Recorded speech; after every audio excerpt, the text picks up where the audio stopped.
우리 함께 한 목소리로 읽도록 하겠습니다.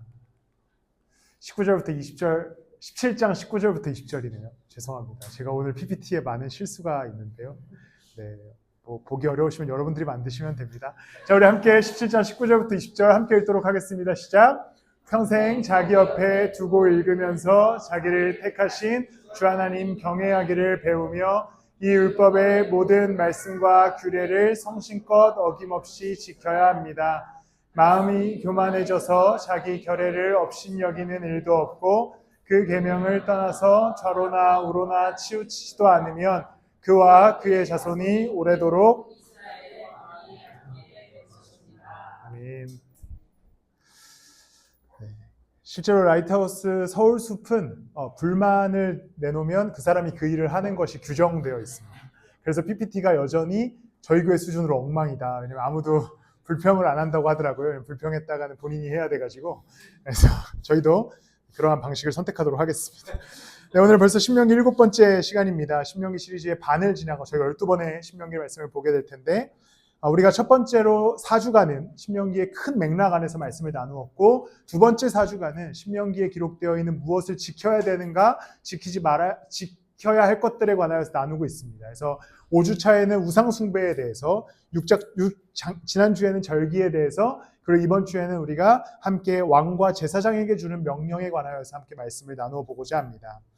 왕과 제사장이 도대체 우리랑 무슨 상관인가라는 의문이 들 수 있습니다. 그런데 우리가 신명기를 시작하면서 어떤 이야기를 나누었었냐면 이스라엘 백성들이 출애굽을 하여서 광야를 지나 가나안 땅으로 들어가는 여정이 그리스도인들에게, 현대 그리스도인들에게는 죄와 사망의 문제에 있었다가 예수 그리스도의 십자가로 인하여서 건지심을 받고 하나님 나라에 들어가는 여정과 동일하다라는 이야기를 나누었었습니다. 그리고 나서 이제 이 말씀을 근거하여서 이러한 어떤 맥락을 근거하여서 베드로전서 2장 9절 말씀을 우리가 함께 보고자 합니다. 함께 한번 읽어볼까요? 함께 읽겠습니다. 시작. 여러분은 택하심을 받은 족속이요 왕과 같은 제사장들이요 거룩한 민족이요 하나님의 소유받은 백성입니다. 그래서 여러분은 어둠에서 불러내어 자기의 놀라운 빛 가운데로 인도하신 분의 업적을 여러분이 선포하는 것입니다. 많은 찬양이 등장한 또 그런 본문이기도 합니다. 이제 베드로전서 말씀을 보면 신약의 말씀을 보면 우리가 나누었던 그 맥락 이집트에서부터 이스라엘을 건져내 주셔서 하나님 나라 삼아 주시고 가나안 땅을 허락하신 것과 같이 우리도 하나님의 택하심을 받은 족속이 되었다. 그리고 나서 얘기하는 게 무엇이냐면 왕과 같은 제사장이 되었다라고 이야기합니다. 왕과 같은 제사장은 어떤 의미를 갖고 있겠습니까? 왕 같은 제사장. 결국 이 사람의 신분은 무엇입니까? 제사장이죠. 왕이 아니죠. 왕 같은 제사장이니까 그는 왕 같지만 왕이 아니라 제사장이라는 뜻이지요. 제사장은 하나님을 예배하는 사람이었습니다. 우리는 제사장인데 어떠한 제사장이다라고 이야기하냐면 왕과 같은 제사장이다라고 이야기합니다. 왜 이런 표현을 썼을까요? 당시에 구약의 제사장은 자신들의 규례와 또 자신들의 어떤 하나님께서 주신 율법에 의해서 예배해야 했습니다. 그 율법과 그 규례를 지키지 않으면 하나님의 어떠한 적당한 처벌이 주어졌었죠. 그러나 신약으로 넘어와서 택하신 족속들에게 이야기하기를 어떻게 이야기하냐면 너희들은 왕 같은 제사장이야 라고 얘기하죠. 왕에겐 무엇이 있습니까? 자율성이 있죠. 스스로 하고 싶은 것을 할 수 있는 선택권이 있습니다. 이제 우리는 구약의 제사장과 동일한 제사장이 되었는데 무엇이 달라졌냐면 우리는 그냥 제사장이 아니라 왕과 같은 제사장이 되었다라는 것이죠. 예배하게 되었는데 예배할 수 있는 권리가 주어졌고 예배할 명령이 주어졌는데 그냥 어떤 폭력적인 법률 안에서 예배가 된 것이 아니라 왕과 같이 되어서 내 마음대로 살지만 그럼에도 불구하고 이 안에서 예배할 수 있게 되었다라는 것이 기본 베이스, 기본 전제입니다. 오늘은 이 전제를 가지고 우리는 왕이며 또한 제사장으로서 이 땅을 살아가면서 어떻게 살아가야 할 것인가를 신명기 말씀을 통하여서 좀 함께 나누어 보고자 합니다. 이제 17장 14절부터는 이스라엘 백성들에게 모세가 어떠한 이야기를 하게 되냐면 훗날 왕이 세워졌을 때 그 왕이 어떻게 살아가야 되는지에 대해서 명령하게 됩니다. 그러면서 우리가 오늘 함께 읽었던 말씀이 이제 19절 20절인데 18절부터 제가 대신해서 보면 왕위에 오른 사람은 레위 사람 제사장 앞에 보관되어 있는 이 율법책을 두루마리에 옮겨 적어 평생 자기 옆에 두고 읽으면서 자기를 택하신 주 하나님 경외하기를 배우며 이 율법의 모든 말씀과 규례를 성심껏 어김없이 지켜야 합니다. 왕에게 주어진 명령은 무엇이었냐면 특별한 것이 있는 것이 아니라 말씀을 가까이 두고 그 말씀에 있는 규례를 성심껏 지켜 행하라 라고 이야기합니다. 하나님은 하나님의 그 왕을 세우시고 나서 그 왕에게 주시는 명령이 무엇이냐면 내 말을 가까이 두고 그것을 특별히 지켜 행하라 라고 얘기하죠. 이것은 근데 우리가 착각하면 안 되는 것이 이 왕으로서 하나님의 말씀을 가까이 하는 것이 어떠한 지혜를 배우는 차원이 아닙니다. 과거의 조선의 왕들의 기록을 보면 그들도 역시나 끊임없이 공부했다라고 하는 기록이 나옵니다. 그런데 조선의 왕들과 이스라엘의 왕의 현격한 차이가 등장하는데 조선의 왕들이 공부를 해야 했던 이유는 그 공부를 통하여서 통치에 대해서 배우고 어떤 여러 가지 성리학이라든지 이런 어떤 그런 것에 대해서 배우고 그 다음에 그것을 통해서 나라를 다스려야 했다면 오늘 이스라엘의 왕에게 주시는 하나님의 명령은 무엇이냐면 그 말씀을 가까이 해서 뭐라고 얘기하냐면 주 하나님 그 하나님을 경외하기를 배우라 라고 얘기합니다. 우리의 삶에서 하나님의 말씀을 가까이 해야 하는 이유도 마찬가지로 그렇습니다. 우리는 하나님의 말씀을 통하여서 어떤 특별한 세상 지혜를 얻기 위해서 말씀을 공부하지 않습니다. 성경에는 안타깝게도 우리에게 돈을 잘 버는 법에 대해서 가르쳐주지 않습니다. 심지어 어떤 잘 먹고 잘 사는 방법에 대해서 그 어떠한 것도 성경 속에서는 가르쳐주지 않죠. 오히려 세상에 교보문고에만 가도 더 좋은 책들이 많이 있습니다. 만약에 성경에서 2012년쯤에 비트코인을 사면 너는 지금 억만장자가 되어 있을 거야 이렇게 기록되어 있었다면 좋았겠지만 성경에는 그 어떠한 투자에 관한 것도 집값이 오를 것에 대한 예언도 그리고 어느 곳에 땅을 사면 거기가 부자가 될 거라는 선언도 성경에 나와 있지 않습니다. 성경은 어떻게 보면 굉장히 우리가 일상을 살아가는데 크게 도움이 되지 않는 책이죠. 왜냐하면 이곳에 나와 있는 규례들은 지금 우리가 지키는 것들도 아닙니다. 음식을 이걸 먹고 이거 먹지 말아라 이것조차도 우리는 지키지 않습니다. 그런데 도대체 우리에게 이 하나님의 말씀이 어떠한 역할을 하는가? 우리에게 지혜를 주거나 어떤 특별한 삶의 가르침을 주거나 갈 방향을 결정하게 하기 위해서 우리가 성경을 읽는 것이 아닙니다. 우리가 성경을 읽는다는 것은 이 말씀을 통하여서 우리를 구원하신 하나님을 내 삶에서 조금 더 경외하며 그 하나님을 따라가기 위해서 성경을 읽는 것이죠. 왜냐하면 이 성경을 우리에게 허락하신 하나님은 살아서 오늘도 우리 가운데 역사하고 계시기 때문입니다. 그렇기 때문에 성경을 가까이 해야 하는 것이지요. 그러니까 세상에서 이야기하는 자기계발서와는 완전히 다른 차원의 이야기를 하는 겁니다. 그런데 우리는 종종 성경을 그러한 자기계발서로 사용하려고 하는 경우가 있어요. 내 삶을 살아가는데 마음에 슬픔이 생기면 이 슬픔을 좀 극복하기 위해서 성경을 읽거나 분명히 그것도 큰 도움이 되기는 하지만 성경의 궁극적인 목표는 무엇이냐면 하나님을 경외하기를 가르치는 말씀입니다. 그러니까 우리가 하나님의 말씀을 가까이 해야 하는 이유는 이 말씀을 통하여서 그가 여전히 나의 구원자시고 그가 나를 위해서 여전히 일하고 계시고 그가 살아서 오늘도 이 땅과 이 삶을 통치하고 계시는구나를 알기 위해서 말씀을 읽어나가는 것이 있습니다. 제가 한 중고등학교 때 유행했던 책이 한 권 있습니다. 이 책을 알고 계십니까? 시크릿이라는 책이죠. 읽어보신 분 계십니까? 안 읽어보셨어요? 읽어본 계십니까?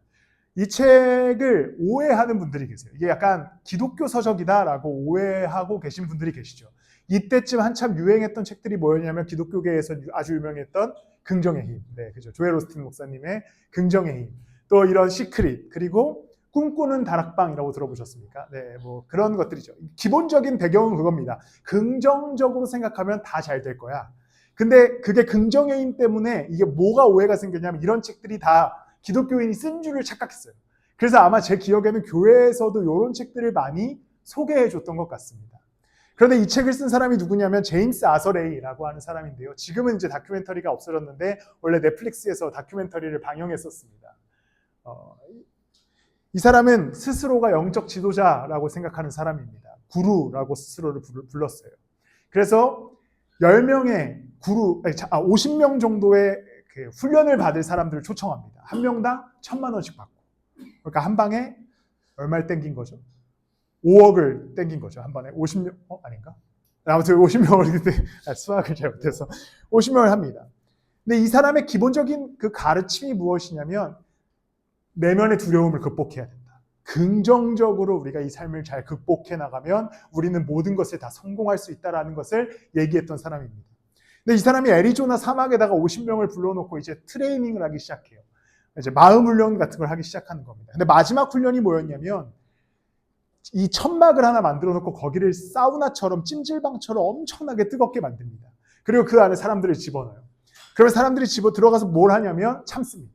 근데 어떻게 참는지 아십니까? 우리는 이거를 견딜 수 있어요. 그러니까 긍정적인 마음을 가지면 이제 견딜 수 있다고 생각하는 거죠. 결과가 어땠겠습니까? 2명이 사망했어요. 그 안에서. 왜냐면 여기에 이제 같이 있었던 사람들이 증인들이 뭐라고 얘기하냐면 나가고 싶었는데 긍정적으로 생각하면 견딜 수 있다고 하니까 견뎠다. 그리고 나가는 사람들을 다 비난하고 막 이 구루라고 하는 사람이 막 뭐라고 하니까 결국에 다 도망가지 못하고 그 내부에 있다가 결국에 2명이 사망하는 사건이 일어납니다. 근데 이것이 이 사람의 또 살인죄가 인정되지 않아요. 왜냐하면 나갈 수 있었는데 나가지 않은 것은 나가지 않은 사람들의 선택이었잖아요. 그래서 그냥 과실치사 혐의로 몇 년 넘겨졌다가 지금도 이런 강연을 하고 다닙니다. 근데 우리는 하나님의 말씀을 이렇게 생각하는 거죠. 내 인생이 뭐가 잘 되는 방법이 있을까? 내 인생이 좀 더 나아지는 방법이 있을까? 내가 좀 더 긍정적으로 내 삶에서 조금 더 내 목표와 방향을 설정하기 위해서 하나님의 말씀이 어떤 이득을 주지는 않을까? 이런 자기계발서 정도로 하나님의 말씀을 생각한다는 겁니다.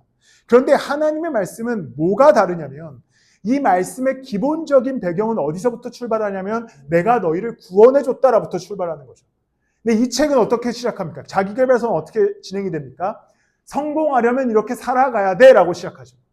그러면 어떤 차이가 있습니까? 만약에 예를 들어 주식 투자에 관한 책이 있다고 생각해 봅시다. 이렇게 투자하면 돈을 벌 수 있어 라고 책에서 가르쳐줘요. 근데 그렇게 투자했는데 돈을 벌지 못합니다. 그럼 누구의 책임이 있습니까? 저자가 이것을 보상해 줍니까? 보상해 주지 않죠. 다 이 투자한 사람이 책임을 갚죠. 하나님의 말씀은 그런 차원의 이야기가 아니라는 겁니다. 이렇게 살면 천국에 갈 수 있어 라고 얘기하는 책이 아니라는 거예요. 내가 너희들을 위해 이미 십자가에 달렸고 구원해줬고 자녀 삼아줬으니 나를 따라서 어떻게 살아가야 하는지를 가르치는 성경인 겁니다. 그러니까 이미 성공을 주고 하나님 나라를 허락하고 그분의 영광을 허락한 다음에 그 안에 속한 그리스도인들은 어떻게 살아가야 되는가, 그리스도를 쫓아서 어떻게 걸음을 옮겨가야 되는가를 가르치는 것이 바로 성경입니다. 그러니까 우리가 성경을 가까이 해야 하는 이유는 이 성경을 통하여서 내가 조금 더 성공해 볼까? 내가 조금 더 긍정적으로 생각해가지고 내 안에 뭔가 복이 있게 해볼까? 이런 차원에서 성경을 묵상하는 것이 아니라 하나님이 나를 구원하여 주셨다. 이미 나를 구원하여 주셨고 자녀 삼아 주셨고 그분의 나라를 허락해 주셨으니 내가 오늘을 살아가면서 어떻게 그를 경외하고 그를 쫓아가고 그와 함께 걸을 것인가를 묵상하기 위해서 하나님의 말씀 앞에 나아가는 겁니다. 그렇기 때문에 우리는 말씀을 가까이 할 수 있어야 되는 것이죠. 이스라엘의 왕들도 동일했어요. 그들이 이거 하고 저거 하고 이렇게 하면 내가 군사력을 증대시킬 수 있지 않을까? 우리 곡식 창고에 곡식이 많아지지 않을까? 그러한 고민으로 하나님의 말씀 앞에 가까이 가지 않았습니다. 이스라엘 백성들은 그저 말씀 앞에 그 왕이 가까이 갈 때에 하나님을 경외하기 시작할 때에 이제 아무 조건 없이 일하시는 하나님이 이스라엘을 통해 일하시는 것, 그것이 하나님의 방식과 하나님의 원리인 것이죠. 우리의 방식이, 그리스도인의 방식이 세상의 방식과는 조금은 다를 수 있습니다. 그러나 우리가 이렇게 걸어가는 이유는 우리는 하나님이 우리를 구원하셨음에 대한 믿음이 확실히 있기 때문이죠. 하나님이 우리를 구원하셨다. 그렇기 때문에 우리는 그를 오늘도 경외하면서 나의 삶의 걸음을 옮겨갈 수 있어야 되는 것이죠.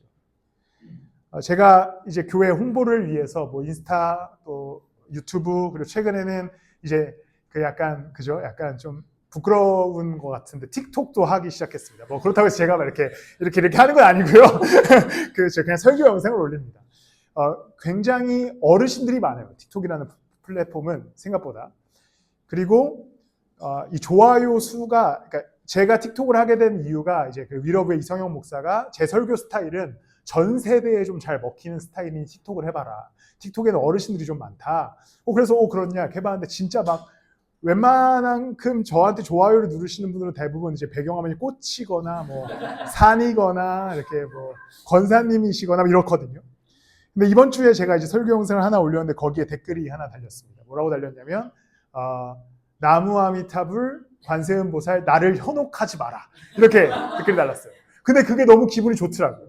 어쨌든 내가 얘를 현혹할 수 있게, 현혹은 당하지 않았겠으나 얘가 그래도 어느 정도 현혹된 거 아닐까? 현혹시킨다는 단어 자체가 좀 이상하긴 하지만 그러니까 우리는 세상과는 다른 이야기를 하고 살아갑니다. 그런데 그것이 세상이 보기에는 헛소리와 같고 또 말도 안 되는 이야기와 같지만 우리가 중심으로 갖는 것은 하나님이 나를 어떻게 하면 구원해 주실 수 있을까라고 고민하면서 살아가는 인생이 아니라는 겁니다.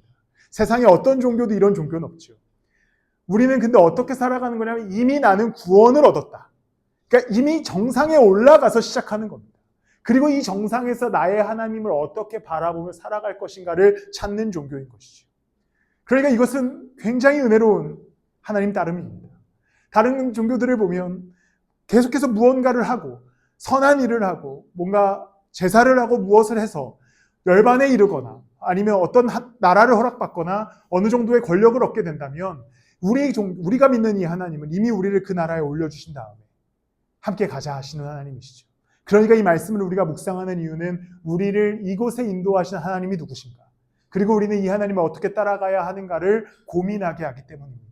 그러니 한 주간의 삶, 여러분들을 이미 구원하신 하나님을 묵상하기 위해서 말씀을 펼치십시오. 나를 위해서 역사하고 계신 하나님이 오늘 나에게 어떻게 역사를 해주고 계시는가를 확인하기 위해서 말씀을 펼치십시오. 그리고 그 말씀 안에 기록되어 있는 성경의 진리들이 나의 삶을 구원하신 하나님이 여전히 역사하고 계시는 하나님이시기에 오늘도 내 삶의 한 주간 일하여 주실 것을 믿으시고 그 말씀을 따라 살아가시는 여러분들이 되시기를 축복합니다. 그리고 이제 18장으로 넘어가면 제사장들에게 말씀을 하게 됩니다. 제사장들은 좀 안타까운 인생을 살았습니다. 안타깝다고 할 수 없죠. 그들은 열심히 제사를 드리는 모든 족속이, 민족이 다 제사를 드려야 하는 업무를 임명받았습니다. 근데 이스라엘 백성들이 이제 이 신명기 말씀을 끝나고 여호수아서로 가면 가나안 땅을 정복하기 시작하는데 그들에게 무엇이 주어지냐면 땅이 선물로 주어집니다. 그런데 11개 지파에게는 하나님이 땅을 허락해 주세요. 이 땅에서 잘 먹고 잘 살아라. 근데 레위 지파는 땅을 주시지 않습니다. 너네는 예배만 드려야 돼. 너네한테 땅이 없어. 미안하다. 대신에 나머지 11개 지파가 너네 지파를 도와줄 거야. 그러니까 그것만 믿고 살아. 라고 얘기하죠. 그러면서 18장 2절에 이런 말씀을 하게 됩니다. 우리 함께 이 말씀을 읽도록 하겠습니다. 시작.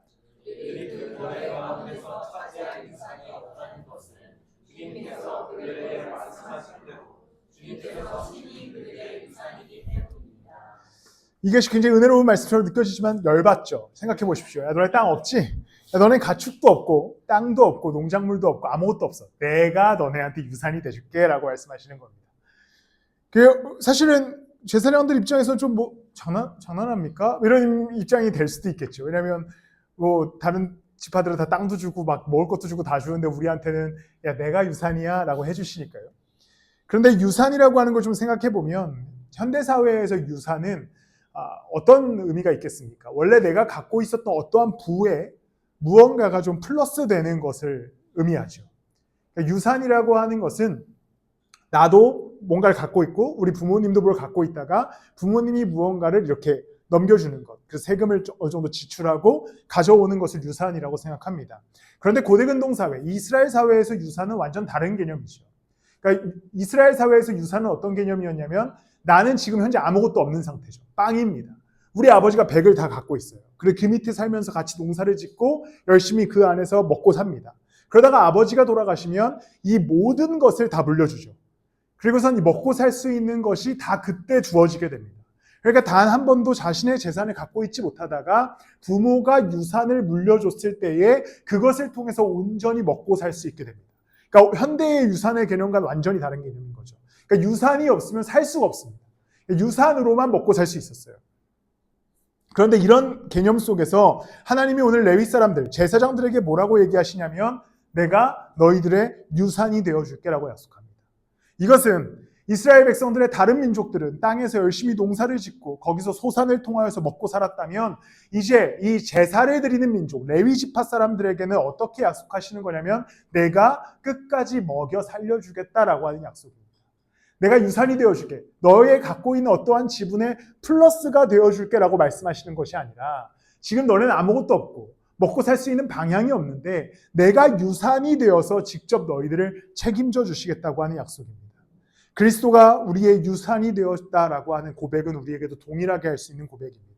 그런데 그리스도가 나의 삶의 유산이십니다라고 하는 고백은 내 삶에 그리스도가 어느 정도 보너스가 되어주십니다라는 표현이 아니라는 것이죠. 주님이 내 삶에 어느 순간 적당히 일해주십니다라고 표현하는 게 아니라는 거예요. 우리는 근데 예수 그리스도를 그렇게 묵상할 때가 많습니다. 내가 열심히 이 땅을 살아가고 내가 그냥 내 힘대로 살아가다가 예수 그리스도의 도움이 필요할 때 그때 나아가는 거죠. 주님 도와주십시오. 주님 제발 나 좀 살려주십시오. 이렇게 하는 신앙을 갖고 있는 것이죠. 근데 이것은 뭔가 우리는 우리의 삶을 만들어가다가 그리스도라는 어떠한 조금의 재산을 가져오려고 하는 겁니다. 그런데 그리스도가 우리에게서 작동하는 원리는 어떤 것이냐면 나는 원래 아무것도 없고 살 수 없는 존재들인데 그리스도가 십자가에 달리심으로 말미암아 그 피를 온통 흘리심으로 말미암아 나를 구원하여 주셨고 내가 예수님밖에 살 수 있는 방법이 없음을 만들어주는 것. 그가 나의 유산이 되셨다라는 고백입니다. 우리에겐 그리스도가 그런 존재가 돼야 됩니다.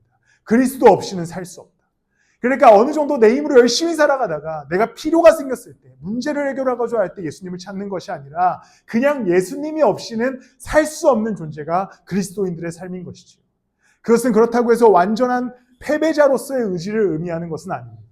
그리스도께서 우리를 구원하여 주셔서 우리의 삶을 왕과 같이 살아가게 하시기 때문이죠. 그러면서 그 안에서 잊지 않아야 할 정체성은 사실 나는 왕이 아니라 제사장이라는 겁니다. 그래서 그를 예배하는 자로 살아가라는 것이요.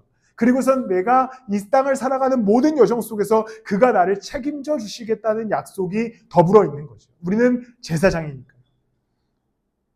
그는 예배 때 나의 모든 영광을 받으시기 위해서 입을 벌리고 계시는 분이 아닙니다. 야, 나한테 영광을 좀 놔봐라. 나한테 한번 좀 찬양을 좀 놔봐라. 내가 너희들의 영광을 먹고 배불러 볼게. 이렇게 계시는 분이 아니죠. 그 예배를 받으신 예수 그리스도는 우리의 유산이 되어주셔서 우리를 살게 하시기 위해 오늘도 살아서 역사하는 분이심을 기억하십시오. 그가 우리의 예배를 받으셔서 혼자 저기서 야 나한테 예배해라. 나를 위해 박수쳐라. 난 되게 지금 행복하다. 너네는 열심히 살아라. 이렇게 하시는 분이 아니라는 거죠. 그리스도 어떤 분이시냐면 우리의 유산이 되어주셔서 내가 먹고 살 수 있는, 내가 살아갈 수 있는 유일한 힘과 능력이 되어주셔서 함께 가겠다고 하시는 분이 그리스도신 겁니다. 그러니까 우리가 예배하고 찬양해야 하는 이유는 그와 함께 걷는 삶의 태도를 다시 한번 묵상하고 그를 찬양함으로 그가 우리를 통해 일하실 수 있도록 우리의 삶의 마음을 열어드리고 그래서 그가 우리를 통해 일하실 때에 거기에 우리도 순종할 수 있는 삶, 그것이 우리에게 필요한 그리스도를 예배하는 자의 태도이기도 하는 것입니다. 그는 우리의 유산이 되어주셨습니다. 이것은 재산의 증식을 의미하지 않습니다. 그리스도가 없이는 절대 살 수 없다는 것을 의미합니다. 고대근동에서의 유산이 없었다면 누구도 개인의 힘으로 살 수 없었습니다. 그 땅에서 나오는 소산으로만 먹어야 했기 때문이죠. 그와 같은 표현으로 그리스도가 우리의 유산이 되어주셨다는 것은 예수 없이는 우리는 한순간도 살 수 없다라고 하는 고백인 것이죠. 왜냐하면 결국은 우리는 하나님 나라와 그분의 나라를 위해서 이 땅의 삶의 걸음을 옮겨가고 있기 때문입니다. 그런데 이러한 제사장들에게 하나님께서 하나의 명령을 더하시는데 아마 굉장히 또 저한테만 재밌을 수 있지만 흥미로운 본문이 등장합니다. 6절에 보면요. 레위 사람은 이스라엘의 온 땅 어느 성읍에 살든지 그에게 간절한 소원이 있어서 살던 곳을 떠난다 하더라도 그가 주님께서 택하신 곳에 이르면 그곳이 어디든지. 그러니까 뭐라고 말씀하냐면 너한테 레위인데 너는 나를 위해 제사 드려야 되고 예배해야 돼. 근데 너한테 간절한 소원이 있어서 살던 곳을 떠난다 하더라도 그러니까 하나님은 개인의 선택과 떠나는 것, 내가 여기를 좀 옮겨가 봐야겠다. 이러한 인생의 결정을 해봐야겠다는 것을 말리지 않으십니다.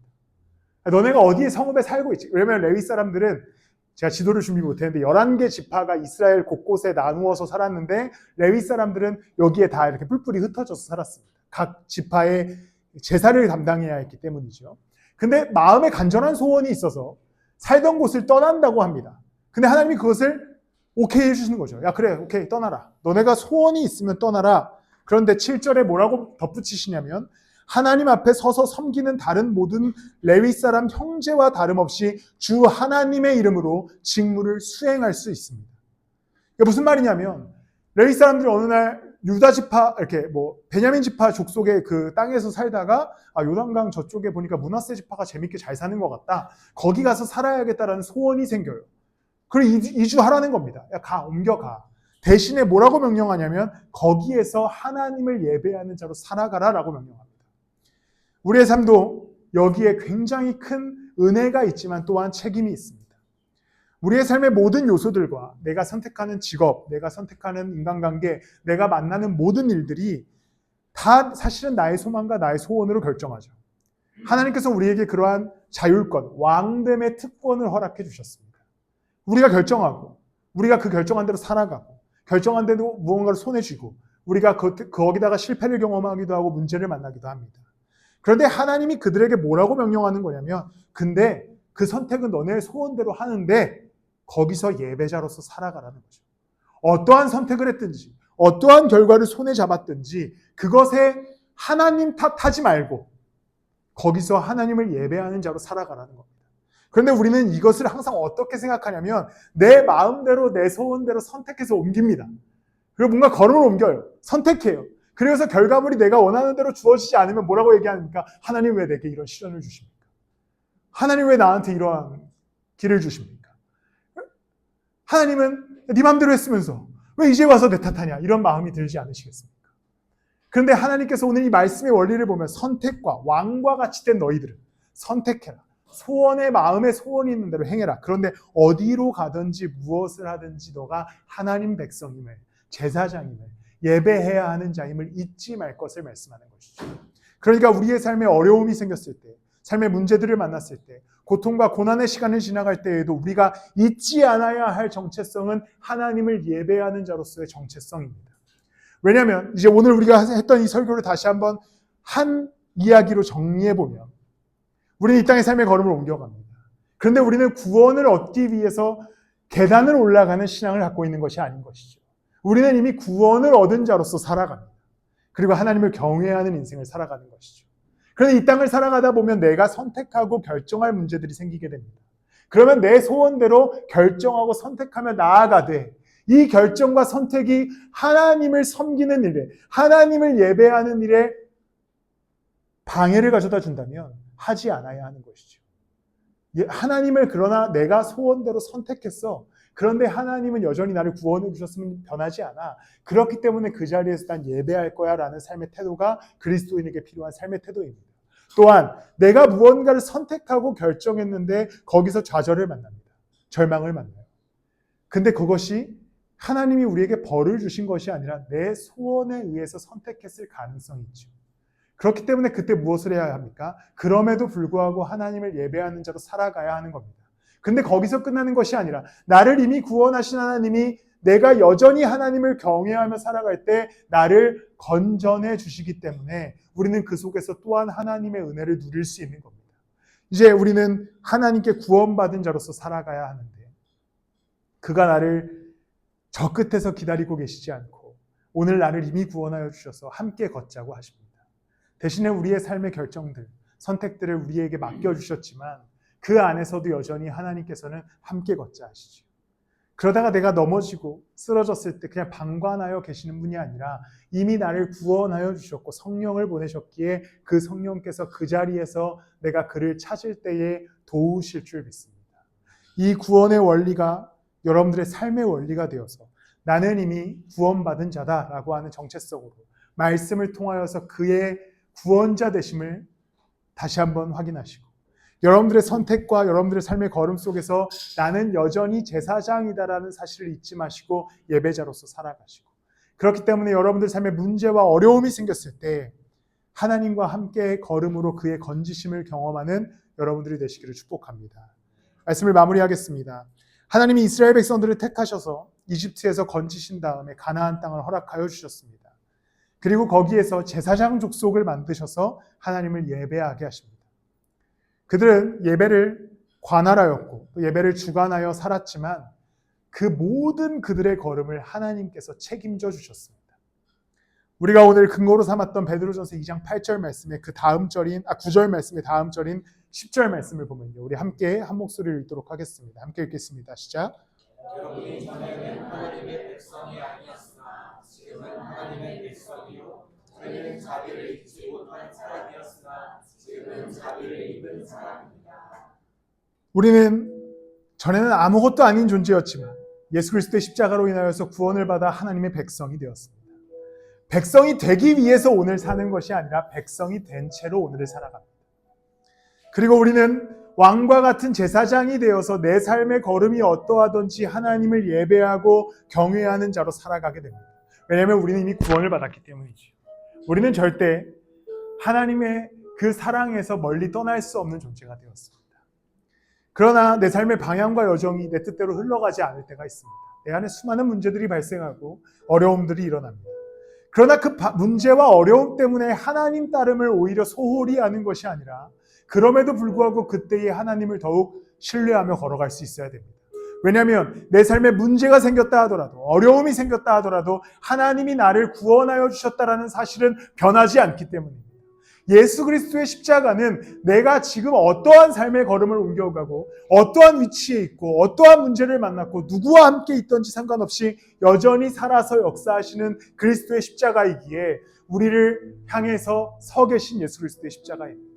그렇기 때문에 우리는 오늘 내 삶의 방향과 여정과 내 삶의 결과값이 어떻든지 그 그리스도를 바라보며 예배할 수 있어야 하는 것이죠. 그는 오늘도 살아서 역사하시기 때문입니다. 한 주를 시작하면서 왕과 같은 제사장이 되셔서 그 십자가를